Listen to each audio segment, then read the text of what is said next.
천국의 종표 다니엘과 요한계시록입니다. 이 시간은 다니엘과 요한계시록의 시리즈 강의가 아니고 기타 주제를 다루는 시간입니다. 제가 지난 월요일 영상에서 창조 능력이 없는 모방에서 오는 짝퉁들이라는 영상을 올렸습니다. 그 영상을 보시고 구독자 한 분께서 카톨릭 신자라고 밝히시면서 제가 마리아에 대해서 카톨릭에 대한 잘못된 발언을 했다는 것이죠. 그러니까 카톨릭에서는 그렇게 가르치지 않는데 제가 어디서 잘못 배워서 그렇게 가르친다는 말씀을 하셔서 항의 좀 마음이 상하셨는지 항의 쪽에 그런 댓글을 올리셨습니다. 그래서 논쟁이 될 만한 부분들 제가 그것을 다 일일이 설명을 할 수가 없고 또 그래서 제가 그 댓글은 삭제를 했습니다. 그래서 오늘은 이 마리아에 대해서 사실은 카톨릭 성도들, 신자들도 잘 모르는 부분들이 있습니다. 평신도들은 제가 예전에 세미라미스와 단무스라고 하는 그러한 영상을 올린 적도 있지만 사실은 이 마리아에 대해서 이 마리아의 근원에 대해서 잘 모른다는 거죠. 카톨릭의 마리아에 대해서. 카톨릭의 마리아는 기독교에서 말하는 마리아가 아닌데 기독교에서 말하는 성경적인 어떤 그런 마리아를 이해를 하고 있다라는 것이죠. 그래서 요즘은 또 그 사순절 기간이라서 이 마리아 십자가를 사용하는 교회들을 우리가 쉽게 볼 수 있습니다. 이 마리아 십자가에다가 마리아의 M자를 이렇게 천으로 걸쳐놓은 거죠. 그래서 이렇게 걸쳐놔서 이것을 이제 장식처럼 제가 언젠가 이런 얘기를 하면 목사님 뭐 그런 것까지 그렇게 보시냐고 말씀하세요. 제가 이거 뭐 그런 것까지가 아니에요. 이거는 카톨릭의 산물이고 기독교 안에 들어온 오컬트예요. 이거는 천주교의 카톨릭에 이 마리아 십자가 배지가 많이 있습니다. 그거는 장식이 아니라는 거예요. 제가 예전에 꽃꽂이를 청년 시절 섬기던 교회에서 꽃꽂이를 오래 해서 그 꽃꽂이 할 때 저는 다른 색을 쓰지 않았지만 부활절 때는 하얀 천을 이렇게 앞에다 장식을 하죠. 그런데 이제 큰 교회 같은 경우는 사순절 기간에 이렇게 바꿔가면서 이제 고난주간 같은 데 이렇게 보라색 또 부활절에 흰색 이렇게 앞에다가 장식하던 천이 이제는 십자가 위로 올라간 거예요. 그래서 보라색이니 무슨 색이니 이렇게 해서 장식을 해놓는데 이거 그냥 장식이 아닌 거예요. 이건 뭐냐면 구속사, 십자가 구속사 사역에 마리아가 함께 동참했다고 하는 의미입니다. 거기에서 나온 카톨릭에서 들어온 이 마리아 십자가예요. 그런데 오늘날 많은 우리 교회들이 이것을 아무런 생각 없이 강단에게 이렇게 이 장식을 해놓는다는 거죠. 십자가에다 걸쳐놓는다는 것이죠. 십자가가 무엇이 부족해서 마리아 십자가를 걸쳐놔야 되나요? 제가 횃불 언약을 말씀을 드릴 때 아브라함과 맺은 횃불 언약에서 쪼개진 고기 사이를 하나님께서 홀로 횃불로 지나가셨다는 의미를 말씀을 드렸어요. 그 구속사를 이끌어 가신 데 있어서 어린 양이 되시는 그 예수님의 구속사, 어린 양께서 그 십자가에 지신 그 구속사에는 인간의 공로는 0% 어떻게 해야 더 작은지는 모르겠어요. 없습니다. 오직 하나님이 100% 이 구속사 사역은 오직 하나님 100% 하신 것입니다. 결코 마리아가 이 십자가 구속사역에 동역자, 동참자가 아닙니다. 그럼에도 불구하고 오늘날 우리 교회 안에서 이 마리아 십자가 뭘 생각하는지도 모르고 멋있는 십자가, 뭐 이렇게 좀 보기 좋은 십자가 이렇게 해서 장식해 놓는 것은 옳지 않다라는 것이죠. 카톨릭의 오컬트가 교회 안에 들어왔다라는 것이죠. 그래서 오늘은 정말 이 마리아가 이 카톨릭에서 말하는 마리아가 누군가라는 것을 정체를 분명히 좀 몇 가지만 좀 살펴보려고 합니다. 자, 세미라미스가 있어요. 세미라미스. 자, 세미라미스. 제가 예전에 청년 시절에 그 김성희 씨의 소설, 자, 세미라미스. 성경에는 없는 이름이죠. 자, 세미라미스. 김성희 씨의 소설이 창세기 10장을 배경으로 하는 소설입니다. 4권으로 되어 있는데 제가 그 소설을 읽으면서 거기에서 이제 그때 이 세미라미스에 대해서 그리고 니므롯과 단무스 이런 것들에 대해서 창세기 10장을 배경으로 나오고 있는 이 소설을 굉장히 감명 있게 굉장히 또 의미 있게 읽었던 그런 기억이 있습니다. 저는 그때 세미라미스 이름을 알았습니다. 그런데 이 세미라미스는 니므롯이 아니죠. 니므롯은 성경에 있죠.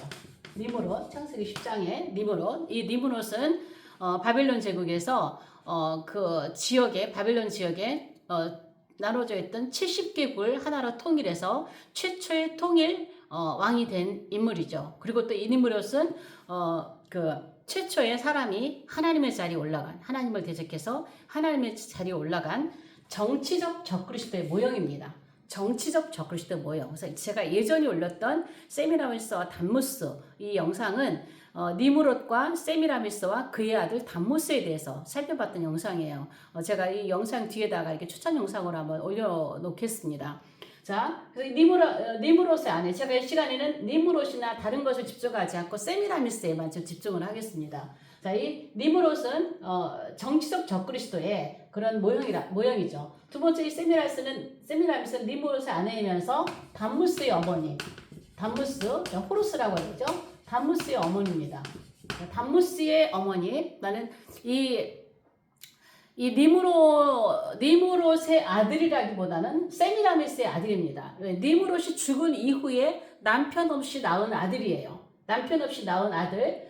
그래서 이 니무롯이 죽어서 태양신으로 되어서 환생했다 해서 이제 니무롯을 또 이제 태양신으로 섬기게 되는 것이죠. 자, 그리고 이 세미라미스는 여기는 이제 정치적 적그리스도의 모형이라면 이 세미라미스는 종교적 적그리스도의 모형이에요. 종교적 적그리스도의 모형. 그래서 요한계시록 17장, 자, 계시록 17장 5절에는요, 자, 음료가 나오죠. 모든 가증한 것들의 어미라고 그래요. 가증한 것들의 어미. 음료예요. 음료. 그 다음에 계시록 18장 7절에는요, 여왕이라고 되어 있어요. 여왕의 자리에 올랐다. 자, 이건 이제 밑에 가서 좀 풀어줄 텐데, 이 니무롯의 가족은 가족이 다 신입니다. 남편 니무롯도, 아내 세미라미스도, 아들 단무스도 다 신이에요. 신의 자리에 올라간 그런 인물인데, 그래서 이 세미라미스는 이러한 이름을 가지고 있는 자죠. 그러면 자, 이 세미라미스가 계시록 17장에 보면 이제 그 음녀의 붉은빛 짐승을 탄 음녀 있죠. 자, 그 종교적 적그리스도의 모형이라고 보시면 돼요. 자, 그럼 이 세미라미스가요 어디에 들어왔느냐? 카톨릭에 침투했어요. 카톨릭에 침투해서 침투한 세미라미스가 업적이라고 제가 좀 이게 업적이라고 해야 되는지 좀 제목을 달기가 조금 어색하긴 한데 이 세미라미스가 카톨릭에 침투해서 남긴 업적들이 있습니다. 자, 그러면 이 세미라미스 카톨릭에 들어와서 무슨 일을 했느냐? 자, 처녀 마리아를 모방합니다. 처녀 마리아. 자, 제가 지난 그 월요일 영상에서 이 얘기를 했죠. 처녀 마리아와 아기 예수를 모방을 했다. 세미라미스와 단무스 얘기를 했죠. 자, 그거를 보고 이제 그 구독자께서 이제 좀 이제 마음이 상하셨던 거 같은데, 자, 처녀 마리아로 모방을 했어요. 누가? 자, 세미라미스. 이 세미라미스는 처녀 마리아가 아니라 동정녀 마리아로 이제 바꿔진 거죠. 동정녀 마리아로 이제 둔갑을 한 거죠. 둔갑. 자, 제가 지난 시간에도 얘기했지만 성경에는 동정녀라는 말은 단어 자체가 나오지 않는다 그랬어요. 처녀예요, 처녀입니다. 처녀가 잉태해 아들을 낳는다 그랬어요. 그런데 그러면 왜 동정녀라는 말을 사용했느냐? 남편이 있었거든요. 남편이 있었어요. 그런데 남편이 있었는데 처녀라고 하기는 좀 그러니까 이거를 살짝 바꿔서 남자를 알기 전에 말하는 동정녀로 이름을 바꾼 거예요. 그래서 저는 이러한 사실들을 깨닫고 나서 찬송가에 동정녀라는 단어를 전부 다 바꿔서 부릅니다. 찬양을. 처녀라고 다 바꿔요. 동정녀 몸에서 태어난 예수 뭐 이런 찬양들이 있어요. 동정녀 이걸 전부 다 처녀로 바꿔서 합니다. 그래서 동정녀로 이름을 살짝 바꿨어요. 그리고 왜 이렇게 했냐? 왜? 이 마리아가 남편 없이 아들을 낳잖아요. 남자 없이 아들을 낳잖아요, 아들. 그런 것처럼 이 동정녀는 남편 없이 아들을 낳은 거예요. 이거를 모방한 거예요. 이제 사단이 이렇게 모방을 한 거죠. 이 세미라미스가 남편 없이 이 아들을 낳아서 이 단무스를 낳죠. 단무스를 낳아서 이 내 아들은 죽은 내 남편이 환생한 것이다. 태양신이 되어 환생한 단무스, 이게 니무롯이다. 그렇게 해서 단무스를 이제 신으로 섬기게 되죠. 그리고 나서 남편이 죽었으니까 이 아들을 왕위에 올립니다. 어린 아들을 왕위에 올리고 아들이 어리니까 그 뒤에서 뭐 할까요? 엄마가 수렴청정해요. 수렴청정. 그래서 사실상 이 세미라미스는 여왕의 자리에 앉는 거죠. 사실상 정권을 지은 수렴청정을 해서 아들을 위해서 아들을 컨트롤하는 여왕의 자리에 앉은 거예요. 그러니까 이 세미라미스 단무스 여기서는요. 단무스보다는 이 세미라미스 엄마가 더 위에 있는 그러한 위치가 되는 것이죠. 그러면 이 처녀 마리아 모방을 한 이 세미라미스 이것이 이제 천주교 안에 들어와서 자, 이 마리아를 신격화합니다. 왜? 여왕으로 앉아서 위에 가장 올라가려니까 이 마리아를 신으로 만들어야 돼요. 하나님의 자리에 올려놔야 돼요. 그래서 이들은 마리아 학을 만들죠. 마리아 학. 자, 마리아 학이 뭐가 있느냐? 자, 첫 번째는 이 마리아 학이요, 처음부터 다 완성된 건 아니었어요. 하나하나 이런 학을 이제 만들어가기 시작하는데, 제일 처음 만든 게 무죄잉태설이에요. 무죄잉태설. 마리아는 죄 없이 태어났다. 마리아는 죄가 없이, 원죄가 없이 태어났다. 그래서 무죄잉태설이에요. 이게 제일 처음 만들어진 건데, 1854년에 이 학이 만들어졌습니다.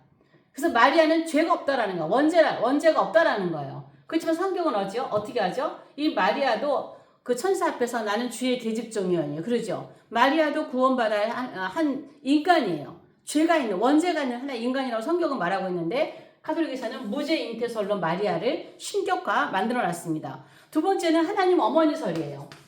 하나님 어머니설. 자, 이것은 1931년에 이 학을 만들었습니다. 하나하나 마리아를 신의 자리에 올려놓는 것이죠. 하나님 어머니니까 아들보다 위에 올려줄 수가 있는 거죠. 실제적인 권세로 여왕으로 앉아서 정치를 했으니까 아들보다는 어머니 위에 있는 것이죠. 하나님 어머니설입니다. 그 다음에 세 번째가 부활 승천설이에요. 자, 부활 승천설. 마리아가 부활해서 승천했다. 이거는 1930년입니다. 아니, 1950년. 1950년에 부활 승천설을 만들어서 마리아는 승천했다. 그래서 카톨릭에 보면 마리아가 이렇게 하늘로, 예수님처럼 하늘로 승천해서 올라가는 그런 장면들이, 그러한 그 그림들이 있잖아요. 네 번째, 마지막으로, 가장 최근에 만든 게 종신처녀설이에요. 종신처녀설. 이거는 영원한 처녀예요. 영원한 처녀. 자, 이건 1962년에 만들었어요. 종신처녀설은 우리가 아는 기독교의 마리아는 남자를 알기 전에 처녀로 예수님을 낳고 그 이후에 뭐 약혼자 요셉이 있었죠. 그리고 맏아들을 낳은 이후에 또 이제 그 아우들을 낳잖아요. 요셉과 함께 이제 낳은 후에. 그런데 카톨릭에서는 마리아는 결혼하지 않았다. 종신처녀다. 영원한 처녀다. 그래서 그 성경에 나오는 형제들은 전부 다 이종사촌 형제들이다. 이렇게 주장을 하죠. 그래서 이 네 가지의 설을 통해서 마리아 학을 만들어서 하나님, 신의 자리에 올려놓습니다. 그래서 제가 언젠가 그 영상에서, 유튜브 영상에서 봤나? 제가 그걸 보고 깜짝 놀랐는데요. 우리가 기도할 때 주여 삼창, 주여 삼창하는 것처럼 한 신부가 이렇게 삼창을 하는 거예요. 마리아 어머니 삼창. 마리아 어머니 세 번을 하고 미사를 들어가는 걸 봤어요. 그들은 마리아가 하나님이에요. 실제 그 영상을 보고 제가 너무 놀랐어요. 아무리 이들이 마리아를 이렇게 숭배한다고 하지만 우리가 주여 삼창한 것처럼 이런 마리아 어머니 삼창을 하고 미사를 시작하더라고요. 자, 그래서 카톨릭에 들어와서 한 것이 이 처녀 마리아를 모방해서 마리아를 완전히 하나님의 자리에 올려놨어요. 그래서 카톨릭은요, 마리아가 없이는 존재가 불가능할 정도의 굉장히 중요한 인물이에요. 그래서 구속사에서 이 마리아가 하나님과 함께 그래서 중재자, 중재자라는 이야기를 하잖아요. 은총의 중재자라고. 이 마리아 은총의 중재자, 은총의 중재자. 그래서 마리아에게 기도하잖아요. 아들에게 잘 말씀드려 주세요. 그래서 마리아에게 기도하잖아요. 그러니까 마리아가 위에 있는 것이죠. 제가 예전에 필리핀에 집회를 갔다가 이제 집회 갈 때 우리가 오후 시간에 각 가정을, 성도들의 가정을 방문하면서 이제 기도해주고 아픈 사람을 치료해주고 이런 사역을 하는데요. 제가 그때 놀란 게 뭐냐면 필리핀이 얼마나 가난합니까? 그렇게 찢어지게 가난한데요. 그 가난한 집의 집구석에 들어가면 온갖, 그러니까 필리핀은 그 카톨릭이 이제 국교잖아요. 그렇지만은 국교에서 기독교로 들어온 사람들도 카톨릭의 그 옷을 못 벗는 거예요. 그럼 그 집안에 온갖 그 카톨릭의 장식물들이 가득한데요. 어떤 그림이 가장 크냐? 마리아예요. 마리아는 가장 크고 가장 아주 좋고 아주 좋은 그런 그 그림으로 가정에다가 딱 배치한 거의 가정마다 거기에서 예수님은 어린 아기 예수. 제가 그걸 보고 놀랐어요. 마리아, 이 카톨릭은 마리아가 없으면 카톨릭이 아니구나 싶을 정도로 집집마다 그 큰 그림의 마리아가 거의 집을 차지할 정도로 큰 그림들이 있는 것을 봤어요. 마리아가 아닙니다. 세미라미스예요. 세미라미스. 담무스의 어머니 세미라미스예요. 예수가 아니에요. 담무스예요. 그러니까 성탄절 25일도 담무스의 탄이라는 우리가 다 알잖아요. 주일도 썬데이가 뭐예요? 태양의 날이에요. 이 태양신의 날이에요. 전부 다 카톨릭의 산물들이에요. 참 안타깝지만 사실 우리 기독교가 유대교 안에서 기독교가 태동을 했잖아요.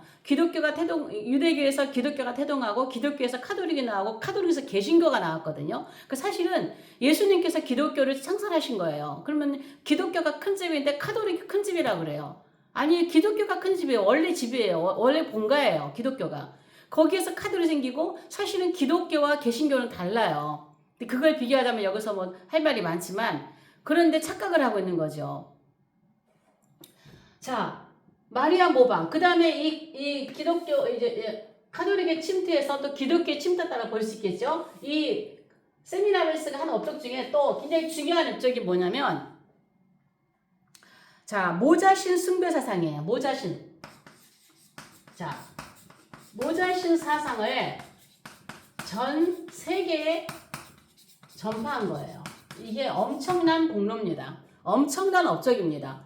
그러니까 이 세미라미스의 남편이 니무롯이 죽은 다음에 이 아들을 낳고 남편의 시신을 꺼내서 당시에 뭐 70개국을 다 통치했다고 하는데, 예를 들어서 이 니무롯이 세미라미스가 통치하던 그 모든 나라에 남편의 시신 조각을 다 보냈다 그래요. 그러면서 그 남편의 시신 조각이 있는 곳마다 신당을 지어라.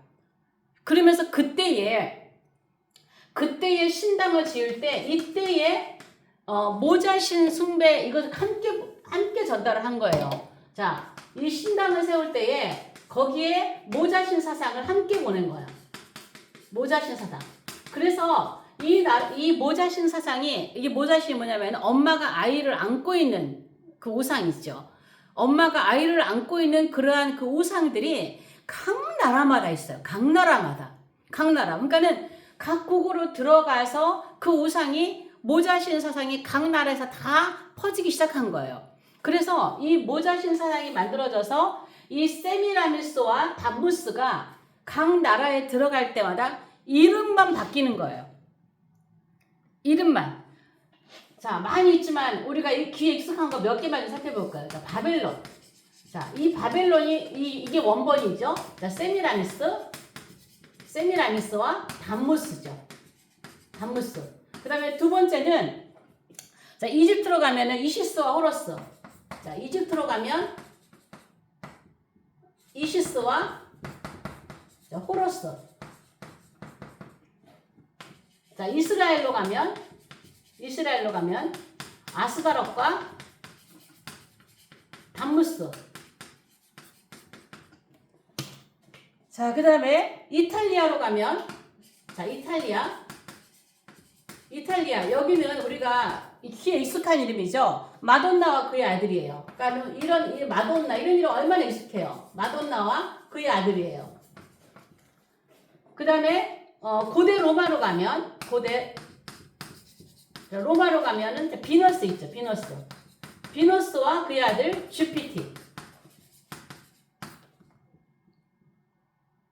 그 다음에 그리스로 가면 하나 둘 셋 다섯 여섯. 자, 그리스로 가면 다이아나스와 그의 아들 아티스.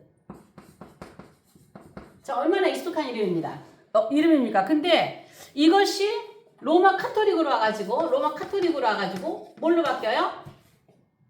마리아와 예수, 그의 아들 예수. 자, 보세요. 우리가 얼마나 익숙한 이름이에요. 이거 마돈나라든가 다이아나라든가 이거 비너스라든가 이런 이름이 다 같은 이름이에요. 누구의 이름이냐? 세미라미스의 이름이에요. 세미라미스. 그러면 다 엄마가 어디에 있어요? 엄마가 다 앞에 있어요. 그러니까 여기도 카톨릭으로 들어와서 이 세미라미스 담무스가 마리아와 예수로 바뀐 거예요. 그래서 카톨릭의 많은 그림 중에 이 예수님은 항상 어머니 품에 안겨있는 어린 아기 예수로 표현된 것들이 굉장히 많죠. 십자가에 죽으시고 하신 성인이 된 예수님도 어머니 품에 안겨있는 마마보이 같은 그런 아들, 약한 아들, 그런 아들로 묘사를 많이 되어 있는 거예요. 그러나 성경은 어떤가요? 성경은 엄마 모친을 앞에다가 세운 적이 한 번도 없어요. 성경을 마태복음이나 이사복음서 예수님 그 어린 시절 얘기를 보세요. 다 아기와 모친이라고 그러죠. 아기와 모친. 이렇게 마리아를 앞으로 붙인 게 아니라 다 아기와 모친이에요. 아기와 모친. 누가 앞에 있어요? 예수님이 앞에 있어요. 예수님이 앞에. 각 나라로 들어갈 때마다 그래서 이제 저는 이러한 그림 사진들을 다 가지고 있는데요. 이런 우상이 다 있는 거예요. 각 나라마다. 왜? 세미라미스가 이 모자신 사상을 전 세계에 전하면서 각 나라에다가 모자신, 어머니와 아들신을 만들어 놓고 그게 결국은 카톨릭 안에 들어와서 마리아와 예수로 바뀌면서 이것이 교회에 와서는 이제는 기독교까지 침투해서 마리아 십자가를 통해서 구속사에 그의 어머니 마리아께서 함께 동역하셨다는 의미의 마리아 십자가가 아주 버젓이 지금 이렇게 일반 교회 안에도 하고 있는 거예요. 이게 장식을 하고 있는 거예요.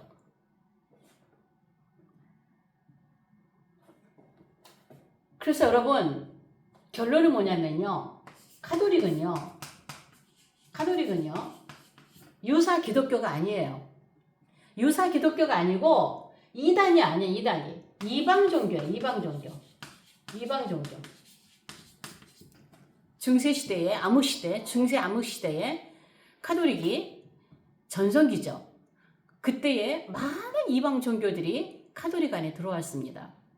그래서 오늘날 WCC 종교통합 WCC 안에 이 행사가 있을 때 많은 이방 종교들의 의식이 있는 것은 바로 그때와 같은 모습이에요. 이 마지막 시대에 이 카톨릭은 정말 기독교 안에 이러한 이방의 이러한 신들의 씨앗을 기독교 안에 이 오컬트로 많이 심어져 있습니다. 그래서 제가 기회 되면 조금씩 이런 부분들을 좀 다뤄볼 건데요. 이방 종교, 유사 기독교가 아니에요.